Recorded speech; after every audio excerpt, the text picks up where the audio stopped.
All right, Denise Brown is my guest today on Localite, and we've been discussing the very, very difficult but very important subject of domestic violence.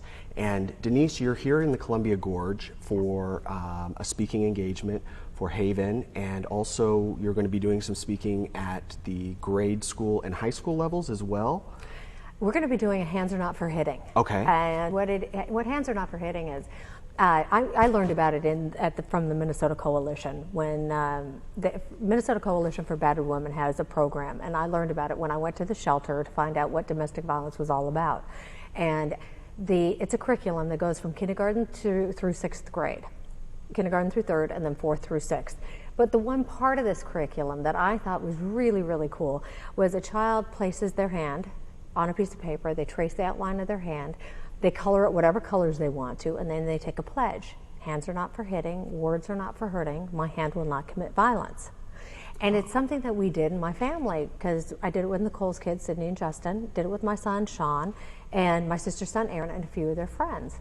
So all of a sudden, we're sitting there, and we're all doing we're all coloring our hands, and I look through them afterwards, we take our pledge, and I look at the hands and I see rainbow colors and reds and yellows and purples and all these really bright colors, and I thought, oh God, that's a good sign. It's a good sign they're not too traumatized. And then I got Justin's hand. And Justin's hand, he had taken a black crayon. Justin. My nephew Justin, yeah, Nicole's son. Mm-hmm. And he had taken a black crayon and he colored across, he scratched across the hand, and he put a tiny little red heart right in the center of it. And I was like, this is different. Because all the rest of them were so bright. Right. So I called up the psychiatrist and I said, Ken, what does this mean? And he said, Denise, you have a little boy there with a broken heart. And that just killed me. And so anyway, everyone still took their pledge. I kind of took a deep breath, but the kids were between 5 and 8. Justin was 5 when his mom was murdered. My sister's son was 5, my son was 7, and Sydney was 8. So we had 4 kids living under the same roof, right?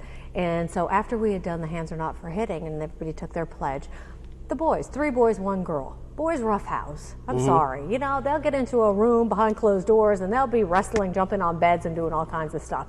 And the minute I walked in the room, the first one to say, oh, you guys stop, was Justin. He goes, stop, hands are not for hitting. It's really? Denise, one of those. He says, and that just kind of made me laugh. And, now he's 20 years old, 21, and he's 6'3".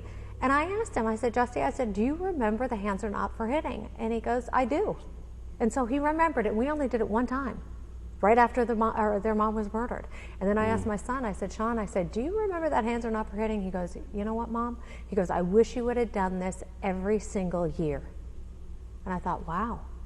And that really was kind of a shocker. And now looking back, I wish I would have done it every year. Yeah. But you don't think about that. So it's a program that I thought, my God, what a great program to have in every school across the country, teaching these kids good things that her hands are for. The positive stuff. Right. So you're implementing this in the schools, or is it a... I've just been talking about it because it's still the Minnesota Coalition's program. You've just been bringing a little bit more But I've been talking about light to it. it. Yeah, I've been talking about it for the last 15 years because I just thought, God, this is such a wonderful story.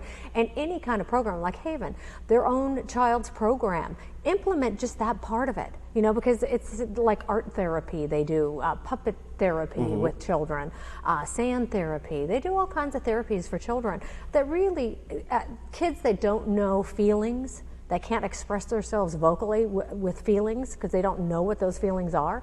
They express it through puppets. They express it through the Hands Are Not for Hitting. You can tell with the darker colors or the lighter colors. That's why I thought, with all the hands that we got back, the bright colors and everything, I thought... It was a positive thing. It's a positive. Yeah. And then I saw that dark one, so that was really a shock. Yeah. But that's what these organizations do. They can implement just that particular part, which is a great thing. Right. Well, just getting kids focused on the fact that, it's maybe something that for the very fortunate families that have never had to have any kind of tragedy in their life, but it gets, it gets that conversation going. Right, and that's what we want to avoid.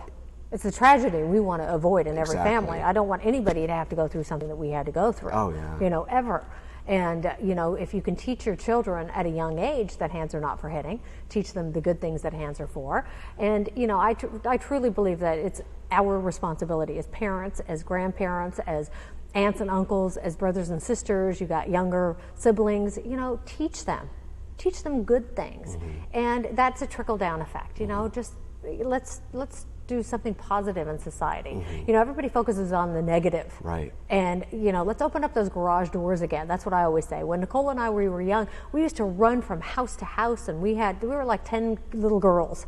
We used to run from house to house, and we used to play and, you know, just get into all kinds of mischief. And it was great, and we had fun. And, you know, but you can't do that anymore. You can't open up your garage doors. You can't leave anything open anymore. You can't let your kid run from house to house because your child may not make it to that next house. Exactly. You know, that's scary as a parent. Yeah. So I'd love for our society to get back to that. And wouldn't that be great? Oh, it'd be awesome. It'd be really, really good. Well, Denise, I hate it. We're almost out of time, but there was one last thing I did want to ask you. And what would you give to somebody who may be watching this that is currently in a situation, maybe like your sister was, where they really feel isolated and they don't know how to express or reach out for help?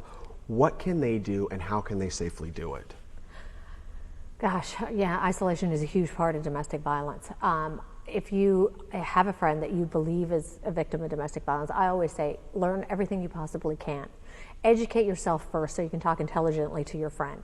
Then you sit down and you say, listen, this is what I've learned. So this is what I see going on. And you're going to get a lot of, no, it's not happening to me. But what you've done is you've opened up that door of communication. And that's the only thing you can really do. A victim of domestic violence goes back 7 to 10 times before they actually leave the situation.